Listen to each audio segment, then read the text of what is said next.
శ్రీపాదరాజం శరణం ప్రపద్యే. ఓ అమరేంద్ర, విష్ణుదత్తుడు చేసిన మరొక నిర్ణయం చెబుతాను. ఇది 7వ ఉదాహరణ. శ్రద్ధగా ఆలకించు, నీ సందేహాలన్నీ పూర్తిగా తొలగిపోతాయి అంటూ బృహస్పతి ఇలా చెబుతున్నాడు. ఆత్మజ్ఞానం. ప్రతిష్టానపురంలో ఒక బ్రాహ్మణుడు ఉండేవాడు. అతడు జ్ఞాన విజ్ఞాన పారంగతుడు. ఆయనకు లేక ఒక మగబిడ్డ జన్మించాడు.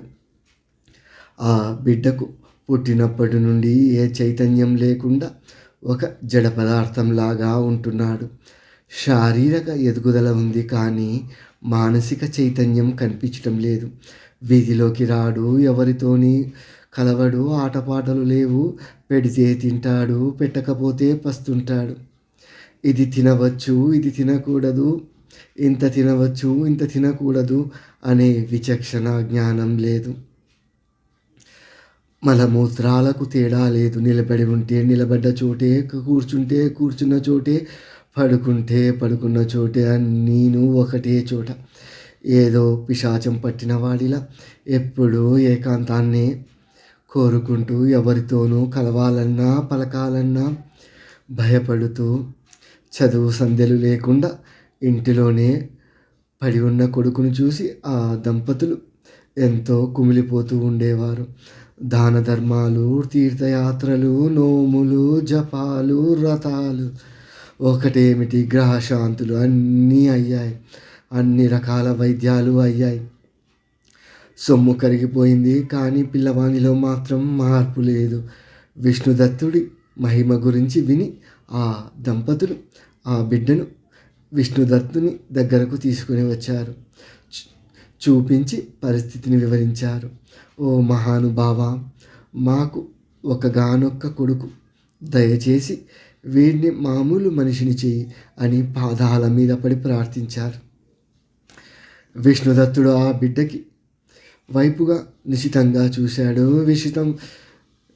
విషయం అర్థమైంది.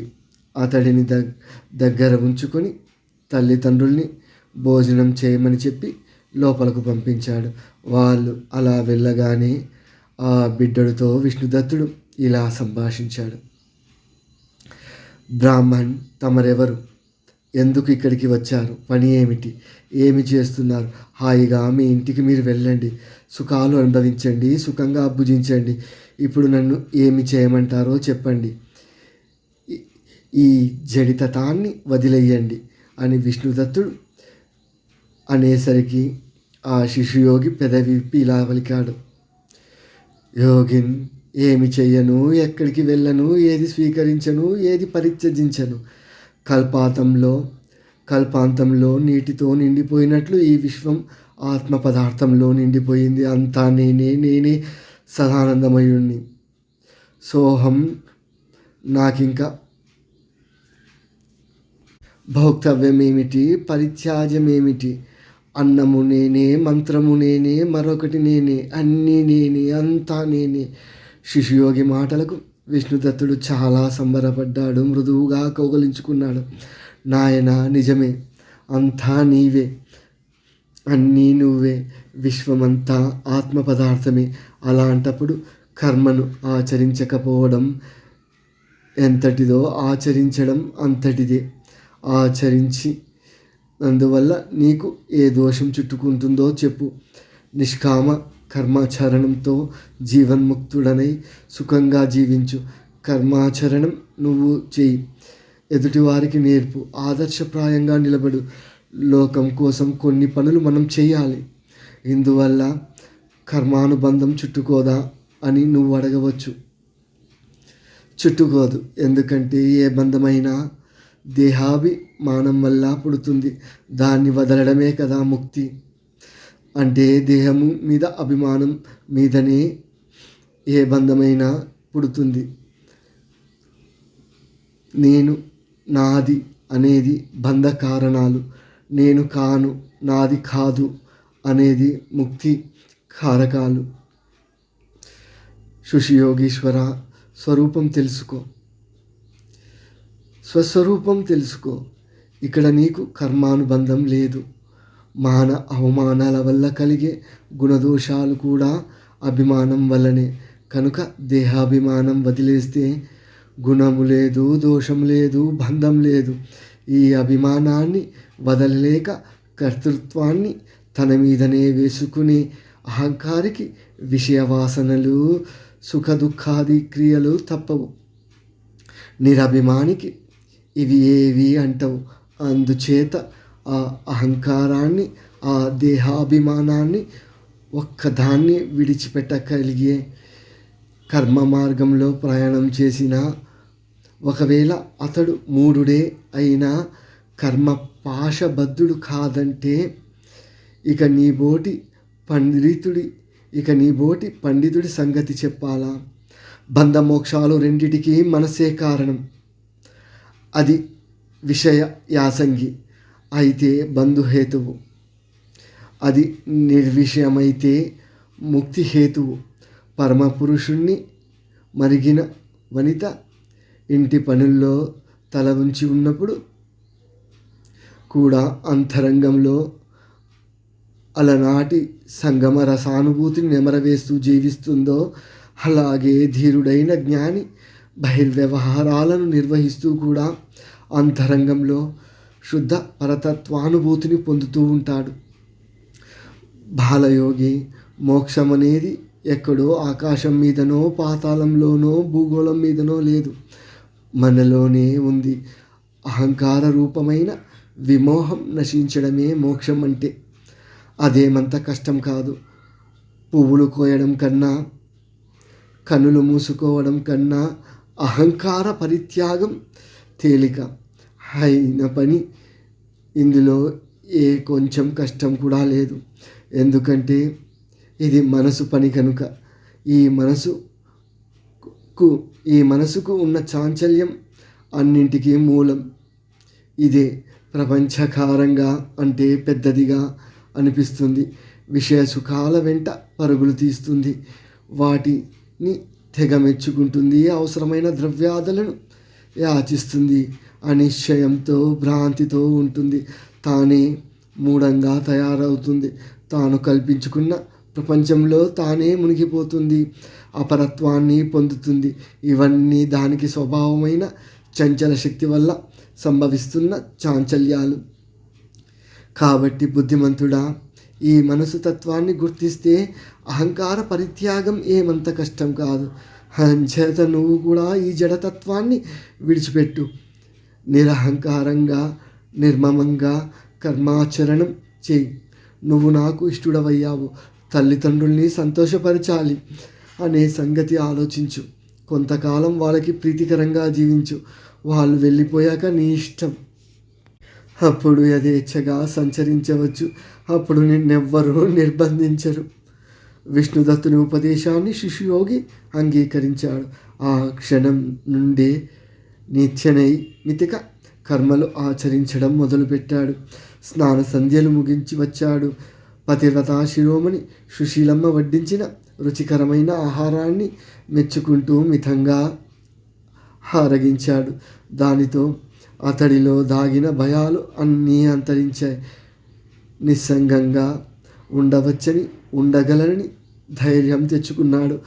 భోజనం ముగించి వచ్చిన తల్లిదండ్రులు తమ బిడ్డలో వచ్చిన మార్పును చూసి బ్రహ్మానందపడ్డారు.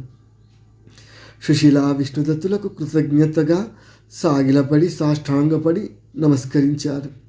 ఏ మంత్రం వేశావో, ఏ వైద్యం వేశావో కృపానిధి, క్షణంలో మా వాడికి కొత్త జీవితం ప్రసాదించావు. నీ మేలు జన్మ జన్మలకి మరచిపోమంటూ బిడ్డను తీసుకొని ఆ దంపతులు సంతోషంగా వెళ్ళిపోయారు. ఆ శిశుయోగి తల్లిదండ్రులు ఉన్నంతకాలం వారికి ప్రీతికరంగా మెలిగి ఆ పైన బంధ విముక్తుడై ఊరు, ఇల్లు, వాకిలి అన్నింటినీ విడిచి ఆత్మరతుడై ఈ భోగలం మీదికి ఎక్కడికో వెళ్ళిపోయాడు. ఇంద్ర, విన్నావు కదా, ఈ శిశుయోగి జ్ఞాన సుధా సముద్రుడని. కానీ రవ్వంత సంఘభయం ఉంది. విష్ణుదత్తుడు రవ్వంత ప్రబోధం చేసేసరికి ఆ భయాన్ని కూడా వదిలిపెట్టాడు. ఇతడిలాగే లోకులు అందరూ లోపలున్న ప్రజ్ఞాఘనుడైన పరమాత్మను నిత్యము అనుభవిస్తూ ఉన్న మోహనృతులు అవుతున్నారు. నేనే కర్తను, నేనే దాతను, నేనే వికర్తను, సుఖ దుఃఖాలకు నేనే భోక్తను అని భావిస్తూ మూఢులై భ్రాంతులై లోపలున్న పరమాత్మను తెలుసుకోలేకపోతున్నారు. ప్రత్యక్షంగా పరమాత్మానుభూతి పొందుతూ కూడా లోపలికి దృష్టి నిలపలేక నేనెవరిని, ఎక్కడ, ఎలా నాకు ఆత్మజ్ఞానం లభిస్తుంది అని అంగలారుస్తూ వృధాగా వెలుపలకు పరుగులు తీస్తున్నారు. పిల్లాడిని చంకలో పెట్టుకొని ఊరంతా గాలించి ఏడుపు లంకించుకుంటున్న తల్లిలాగా ఆత్మతత్వం కోసం విలపిస్తున్నారు ఈ లోకవాసులంతా. దేవతా విభు, ఇంద్ర ఇలా శాస్త్రాలన్నీ తేలికగా సుఖంగా బోధలు చేస్తూ క్రమంగా మోహాన్ని తొలగించడంలో ఉపయోగపడుతున్నాయి.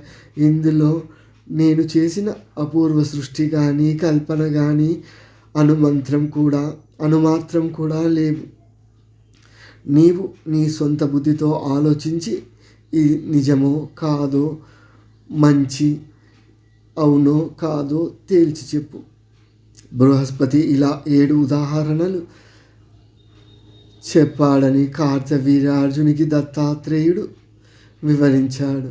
అంతా విన్న కార్తవీర్యుడు చివరి అంశం సందేహం మిగిలిపోయింది. 7 కథలు విన్నాక దేవేంద్రుడు ఏమన్నాడు? విభిన్న మార్గాలలో నడిచే శాస్త్రాల ఏకత్వం అంగీకరించాడా లేదా? ఇక ఇవే సందేహాలు దత్తస్వామి ముందు ఉంచాడు. బృహస్పతికి ఇంద్రుడు చెప్పిన సమాధానాన్ని యథాతథంగా దత్తదేవుడు ఇలా వినిపించాడు. కార్తవీర్యార్జున, బృహస్పతి ప్రశ్నకు ఇంద్రుడు ఏమన్నాడంటే, ముందుగా అభిమానం విడిచిపెట్టి సాష్టాంగ నమస్కారం చేశాడు. ఆపై ఇలా పలికాడు. గురోత్తమ, శరణు శరణు. నా అజ్ఞానాన్ని క్షమించండి. తెలియక చులకనగా మాట్లాడాను.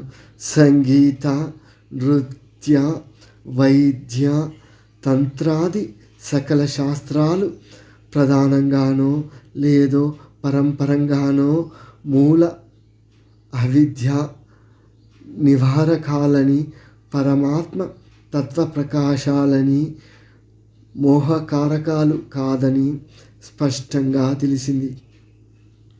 మీరు చెప్పిన 7 కథలు ఈ విషయాన్ని రూఢీ చేస్తున్నాయి. మీరు చెప్పిన పుణ్యప్రదమైన ఈ ఇతిహాసాల్ని సమాహిత చిత్తంతో అవగాహన చేసుకున్నవారు అవిద్య కారణంగా జన్మించే మోహాన్ని విదిల్చుకొని కర్మబంధం నుండి విముక్తులు కాగలుగుతారు. ఆది గురువైన బృహస్పతికి మరోసారి సాష్టాంగ నమస్కారం చేసి శశివల్లభుడు ఇంద్రుడు సెలవు తీసుకున్నాడు.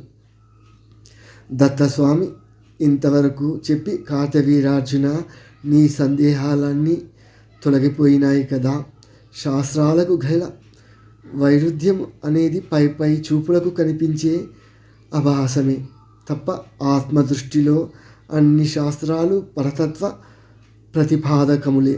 అంచేత వృధా వాదోపవాదాలతో అహంకరించి కాలయాపన చేయడం కన్నా ఏదో ఒక శాస్త్రాన్ని, ఒక దారిని పట్టుకొని దాన్నే నమ్ముకొని ముందుకు సాగితే ఆ విద్య అంతరిస్తుంది, తత్వజ్ఞానం కలుగుతుంది. గ్రహించావా అన్నారు దత్తస్వామి. దేవదేవ, జగన్నాథ, సర్వ సందేహభేదక, నా సందేహాలన్నీ తొలగిపోయాయి. శాస్త్ర ప్రతిపాదిత విషయాలలో వైరుధ్యం అనేది ఇప్పుడు అస్సలు ఎక్కడా కనిపించడం లేదు. వైరుధ్యం ఉందని కూడా అనిపించటం లేదు. అవి క్షుద్ర శాస్త్రాలైనా సరే, శుద్ధ శాస్త్రాలైనా సరే, అన్నీ ఒకే అర్థాన్ని, ఒకే పరమార్థాన్ని, ఒకే పరమాత్మతత్వాన్ని బోధిస్తున్నాయి.